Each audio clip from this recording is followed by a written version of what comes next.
been giving me a sense of, I've been never been addressed with my full name ever. So it's been like long name, but most of them call me just Jabba Singh. That's my usual name, and brings me back memories of Pondicherry, where we used to come from CMC Vellore for the Spandan, the annual fest, as the hockey captain and the guitarist for the music team. After that, been coming regularly to JIPMER to take classes for the postgraduates once in a while. Now, after COVID, not been coming. I think this is the first time since COVID started coming for a CME. And I would take this opportunity to thank the organizers for having invited me. This is a totally different concept in the management of malignancies, because as Dr. Arun pointed out, I'm actually too much of pressure on me so that I'm not going to teach anybody, it's just going to share whatever I know. And many things which I learned once we embarked on this journey of hyperthermia. Initially, it was not something which we knew about much. Even during, as Dr. Arun said, even during our UG days, we never learned so much. In postgraduate days, even during my MD in oncology or DM in onco, hyperthermia was not really discussed about. And when this concept came to me, it was quite new. And I'm a person who tries to take up anything which is new, which has got some data. And I would probably share with you the data which I've got, which justified in me taking up this procedure in our hospital. Because I don't take up something which is not useful. So that is something which I'm already very, very clear about. And lots of data are there. Most of the studies were done in Germany, because hypothermia was initially promoted by Germany, the concept of hypothermia. Then Asian countries, which are slightly reluctant initially, picked up, and now Korea is the leading partner in this concept of hyperthermia. And I'll probably go into the first slide. And as the compere said, there was actually one of my first few slides. What the medicines don't heal, the lance would heal. Lance, they generally mean about the knife.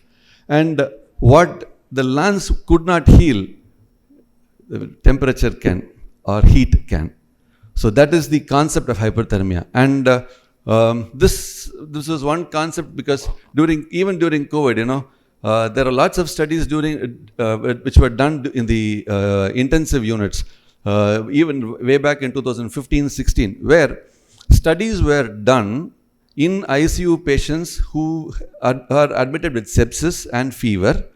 One group given antipyretics, one group not given antipyretics with the routine care. The people or the patients who were not given antipyretics actually did well. They say fever is the immune response, or any temperature rise of above 1 degree can kill the infection. So that was the concept in that study, which was proven. Multiple studies have been done even after that. So even for malignancies, that is the concept. Any increase in the temperature of a tumor can lead to better cancer control. So that was the concept. And the reason of this concept of hyperthermia is right from very old days, where patients who were having advanced cancers, when they had fever, the tumors were regressing. Fever for a different reason.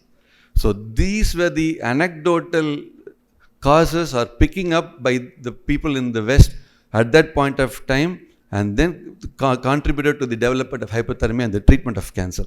Because they found out that patients who had fever for a different reason had control of their cancers, which are normally very resistant to therapy. And after hearing that Dr. Arun was a dermatologist, I wanted to show one slide. That this took me a few minutes, because I want to insert one slide of melanoma, because we all know melanoma is a very resistant tumor to treat.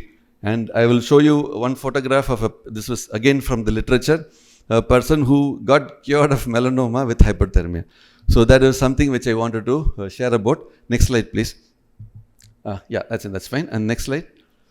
And again, this is one of those anecdotes which they say, if a good physician is one who is able to produce fever, so that there is no need for medicine, because fever per se can control many infections. So this was actually very old saying, which was now proven in one of those studies in the ICU, where antipyretics it actually did not produce a benefit compared to without giving antipyretics. Next slide, please.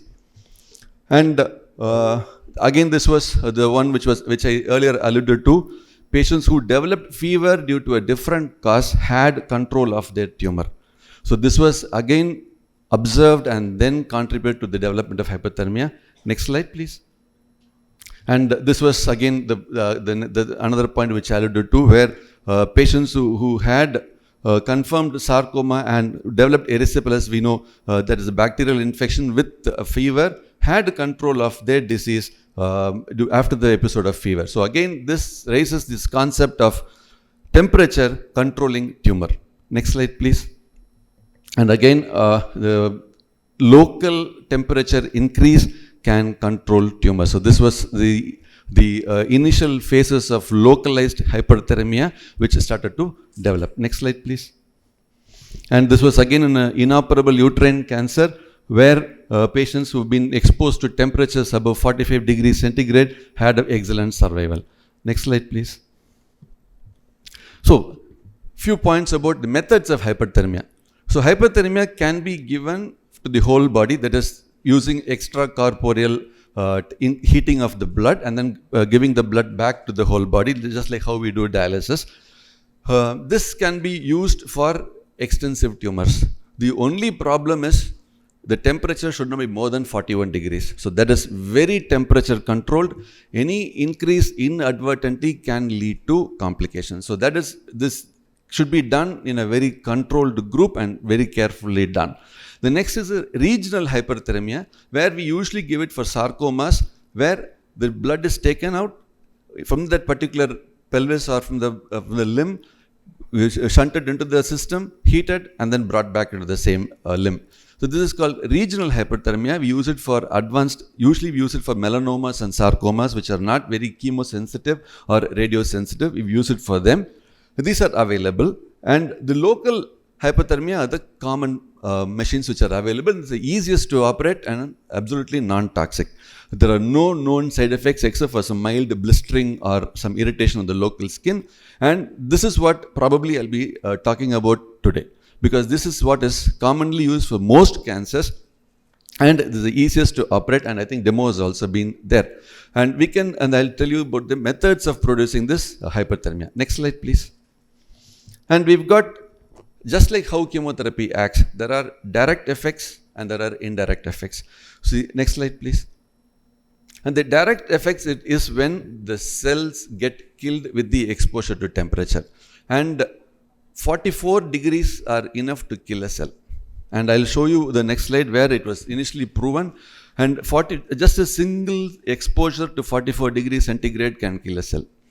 Even at 42, there are some studies which have found cells getting killed, but after multiple analysis, they have come down to a conclusion that 43 degrees are enough right now. But there are lots of data on that, but 43 to 44 is what most of the data say. Exposure can kill a tumor cell. Why I insisted on a tumor cell is because in vitro, a tumor cell and a cancer cell get killed by 44 degrees. But inside the body, there is a lot of difference in the behavior of the tumor cell and the normal surrounding cell when heat is given. Because the tumor cells don't have oxygen. They are mostly hypoxic, especially the center of the tumor cells, especially in large tumors like sarcomas or melanomas, the center of the tumor is hypoxic. That is why they don't respond well to radiation, because radiation requires oxygen. Without oxygen, radiation does not work. It mainly works by the free radicals. When there is no oxygen, radiation will not work. Again, when there is large tumor, there is extensive compression of the surrounding, the capsule or the pseudocapsule. Therefore, chemotherapy doesn't enter the center of the tumor. There is the one reason why most of these large tumors don't respond to chemo or radiotherapy. But here, hyperthermia works in a totally different way. It works only in less oxygenated systems. So, when you give hyperthermia and radiation together, the whole tumor gets the best treatment. So, that is the main reason why hyperthermia with radiation was promoted, and even with chemotherapy. I will show you some data, and I was surprised to read studies in Italy in 1965 about chemotherapy and hyperthermia. I was really surprised. There are wonderful articles on that. And that is why this concept of hyperthermia, especially in resistant tumors, because as a medical oncologist, I'm in this field since 1996. It's like 25 years since, 25 and a half years since I'm seeing only onco patients. I see close to 300 to 400 patients in a single day. Madness sometimes. And majority of them come after getting treatment from multiple areas, after exhausting every other method, and they come. I never say no, because if I say no, that there is no other treatment for those patients. That is why most of the studies are done with palliative patients, because when there is no other option, you find some way to cure them. And sometimes most of the studies are actually given to me by my wife. She does rounds for me most of the time. Though many of my friends call her the DMO in my hospital, and they say, "Oh, your wife paatangala, okay, right?" So, but then some clues I get from her. She used to say, most of your lung patients come back after 2 years or 3 years with brain secondaries. Why? So that kind of stimulated me to do a study on giving preventive chemotherapy to tumors in the lung which are slightly prone to have brain metastases, especially adenocarcinomas. It is not approved so far, but started doing a study. But surprisingly, we found out that those patients who we gave them temozolomide is a drug which can cross the blood-brain barrier, because most of the chemotherapy does not cross the blood-brain barrier. That's why they relapse in the brain. So when we gave them prophylactic temozolomide, those patients did not have a brain secondary. So there was one more study which we did. So that is why we are forced to find some solution in advanced malignancies. And hyperthermia is one modality, which is why I embarked onto this journey, and which can spare the normal tissue and treat only the tumor, because it acts only in the hypooxygenated areas which are in the center of this tumor. And again, when there is blood supply in the surrounding parts of the tumor, that cools the area, and hyperthermia does not work there. So we can spare the normal tissue and treat only the tumor. Therefore, it has got a tumor-specific effect, and when combined with radiotherapy and chemotherapy, it can do wonders. And I'll show you the data on how evidence-based medicine has proven that giving both together has increased the results. And this was a study. You can go back to the previous slide, please. Yeah, that's one. Perfect. Thanks. So this was the pivotal study which found, this was done in the Chinese hamster ovarian cells, which found that exposure to 42.5 degrees could kill a cell. This was in the Chinese hamster. For a human cell, we narrowed down to 43 to be precise. Some studies have said 44, but predominantly anything beyond 42. So 43 for humans and 42.5. And you can see exponential decrease in the fraction of surviving cells when the temperature was raised to 44 and 45. So this is the pivotal study which proved that exposure to heat can kill a cell. Next slide, please. And for the breakpoint for human cell has now been fixed at 43. Next slide, please. And below the or above the breakpoint, or even the graph below, you can see the killing becomes logarithmic. So it can be like more than 100, it be thrice the number of cells when we heat the cell beyond 43 degrees centigrade. Next slide, please. And it is exponential, but it also is linear. So from 41 degrees to 41.5 degrees, there is increase in the oxygenation of the cell. It helps in the oxygen of the cell, which helps radiation, because radiation requires oxygen. So therefore, exposure to hyperthermia before radiation can have multiple benefit by also direct cell kill and also by indirect effect of improving the oxygen of the cell. Next slide, please. And when you heat it beyond that, there is disruption of the cell membrane, and there is extravasation, and therefore we can have chemotherapy acting well when we increase the temperature beyond 42 or 43, sometimes even up to 44. Next slide, please. And you can see that this has been depicted in this graph. At up to less than 44, there is no difference in the oxygenation. But after 44, you can see there are hypoxidation cells are getting killed up. Next slide, please. And again, the next indirect effect is the immune response. So whenever we heat a tumor area, it brings in more WBCs or the immune effector cells, which are the T cells and the B cells, which are useful in killing the tumor cells. So that is the immunological effects of hyperthermia. Next slide, please. And I'll come to the methods of producing this hyperthermia. So the common thing is the electromagnetic radiation or the microwaves, which is the commonest method of production. We can also use ultrasound. But ultrasound has got its own limitations, which I'll come to the next slide. Next slide, please. And this is what we commonly use.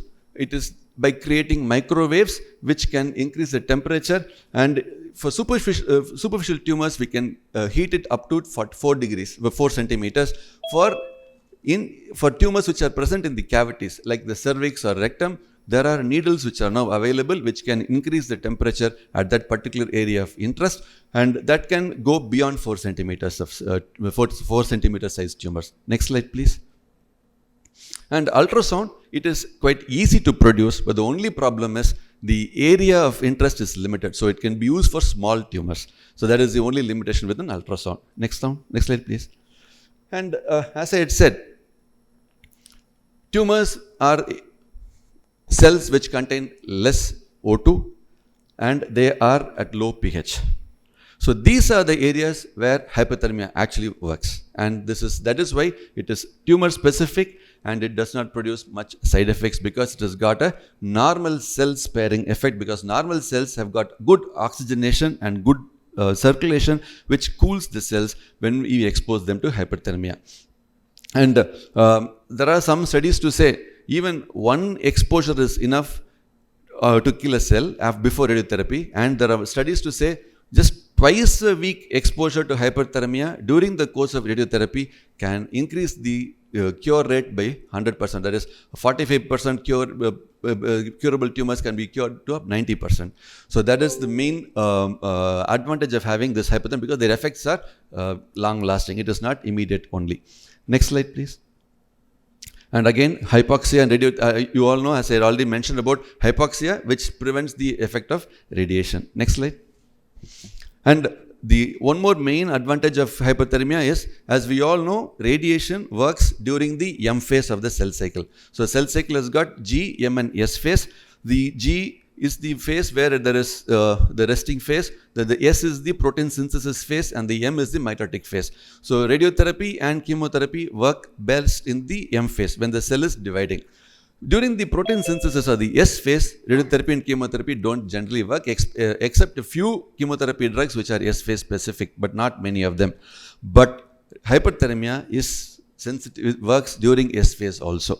So tumors, that is why sometimes we give radiotherapy in 2 days in a day. That's called hyperfractionation, because cells which are in the M phase in the morning may become S phase, and the cells which are S phase in the morning can become M phase. So we give radiation twice a day, one in the morning, one in the evening, to increase the cell kill. But that can be done easily with hyperthermia, just twice a week, because these S phase cells also get killed with hyperthermia. And the M phase cells will automatically get killed with radiotherapy. And hyperthermia can also lead to reoxygenation, which will increase the response to radiotherapy. And the other major factor is, whenever we give chemotherapy or radiotherapy, there is DNA damage. But this DNA damage can be repaired by the tumor cells. That DNA damage repair is inhibited by hyperthermia. So once a DNA damage is done and the cell cannot repair it, it dies. So that is why there is one more reason how hyperthermia increases the response to radiotherapy and chemotherapy, because it can prevent the repair of DNA damage. Next slide, please. And most of these studies have been done, and even the US FDA approval is given primarily for these resistant tumors, where in advanced head and neck, sarcomas, melanomas, advanced cervical cancer, rectal cancers, which are not all that sensitive to chemoradiotherapy, are the ones where hypothermia really comes into play, because it can double the response to the routine chemoradiotherapy. Next slide, please. And as you can see in carcinoma of the cervix, when radiotherapy alone is given, the complete response rate is only 57%. But when we add hyperthermia, the complete response rate increases to 83%. And even the 3-year survival rate is from 27% to 57%. So this is again a wonderful achievement in the field of carcinoma of the cervix. Next slide, please. And we all know that breast cancer, when it occurs in the chest wall, is a difficult disease to handle. Because those tumors are generally very resistant, especially when we treat it after surgery and they come back, we find it very difficult to treat. Again, in this, when we gave, in the trial, there is more than doubling of the complete response rate when hypothermia was given along with radiotherapy. Next slide, please. And even advanced head and neck cancer is a nightmare for most of us.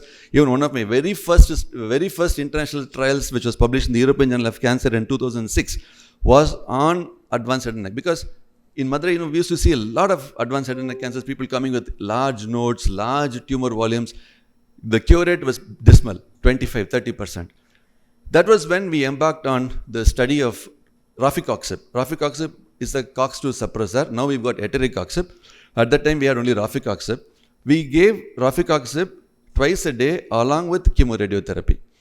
The response rates actually doubled. From the cure rates, from 35%, we had a 76% cure rate. The reason being, head and neck cancers are controlled by COX-2. We did a study, even the blood shows high expression of COX-2 in advanced head and neck cancers, and the amount of COX-2 increases with the tumor level. So that is why head and neck cancers are very difficult to treat. And when we give hypothermia along with radiotherapy, you can see the complete response rate getting doubled, and even the stage 4. When we have very little response, the cure rate has come up to 38% versus 7% when radiotherapy alone is given. Next slide, please. And another major problem is glioblastoma. All of us know it is a dreaded disease. Once the patient is diagnosed with GBM, sometimes we say we give up. But lots of studies are being done. Even I've got a study on imatinib in glioblastoma, in recurrent glioblastoma. It does work. And again, hypothermia is one more method of treating patients with glioblastoma. As you can see, the response rates have doubled from 31% from 15%. Next slide, please. And this was a study in head and neck. You can see the separation of curve is so high when radiotherapy is given alone or when combined with hypothermia. Next slide, please. And this was inserted for Dr. Arun, a patient with melanoma showing complete response with radiotherapy and hypothermia, which is very, very significant because melanoma is not at all sensitive. When you give radiotherapy alone, the patient will not respond at all. But when hypothermia is added, the reason was the hypoxic areas are made into oxygenated areas, showing the patient wonderful response. Next slide, please. And I think this is the last few slides. The reason why I put this slide is because hypothermia is effective even with chemotherapy. The 1965 article mentions about chemotherapy, the hypothermia being additive, supra-additive or independent. So there are chemotherapy agents which are supra-additive, like alkylating agents and cisplatinum, like cyclophosphamide and cisplatinum, or independent. I was surprised to see, even xylocaine, lidocaine, when given with hypothermia, can cure a cancer. A normally non-chemotherapeutic drug can be made chemotherapeutic when hypothermia is given. Oh, wonderful study. So these are things which are wonderfully done along with hypothermia, which is why this topic of hypothermia is wonderful to take up. Next slide, please. And so I think the last, maybe the penultimate slide, as a previously, yeah. So as a direct cell kill, I think we will require 44. With chemosensitizing, we will require 41.5 degrees, and for radiosensitive, we will require 42 degrees. Next slide. I think last few slides I've explained already. Next slide, please. These are data from international studies. I've just highlighted them to show that hypothermia is really a wonderful method to increase the cure rate in patients with cancer, a disease which we've so far been finding multiple ways to increase the cure rate. And hypothermia can be one more arm to help us achieve that. You can see I just highlighted for the benefit of the audience. Next slide, please. You can see almost doubling in almost all the trials. The cure rates have doubled. So the concept of hypothermia with radiotherapy and chemotherapy is one of those concepts which have to be taken up to the larger public, because once the patient becomes palliative, it is such a burden on them. One, financially, socially, and also on the government, because if the patient is cured, there is no more expense. for the government if they come to the government hospital, or for the family if they're taking treatment in a private hospital. But if the patient is not cured, if they become palliative, it's a lifelong burden. It's such a big burden for all of us. So I think this is an entity which can increase the cure rates, thereby reducing the burden on the health sector also. Next slide, please. And again, the list of studies which have shown, there are some studies which are not proven beneficial. There are some studies which are proven beneficial. I've highlighted the studies which are proven beneficial, primarily in advanced head and neck, rectum, cervix, melanoma. These are the main 4 areas where hypothermia has been shown to have wonderful results when combined with radiotherapy and chemotherapy. Next slide, please. This is a picture of the machine abroad. Next slide. This is a video of our hospital, which has the machine. I think the video isn't playing. Okay, next slide. Next slide. This there. And the adverse events, very minimal. We've done for last 1.5 years, we've been using it in our hospital. Now, very little. This maximum, you can see some blistering in that area or maybe some irritation. The side effects are very, very minimal. Next slide. So, to conclude, hypothermia alone or in combination with radiotherapy or chemotherapy can do wonders, can double the cure rate, can reduce the burden and increase the complete response and the survival of the patient with cancers. So far, for advanced head and neck, malignant melanoma, sarcoma, esophagus, rectum and cervix. So these are the core areas when these form the main burden of cancers which we see, and these are the tumors which are not commonly curable with the routine treatment so far. So this is one concept and one method which can increase the cure rate and prolong the survival of patients with advanced cancers. And I thank the Agnes for giving this opportunity, and I hope I have thrown some light on a topic which has not been commonly talked about, and I would be happy to answer any questions if there are from the audience. Thank you.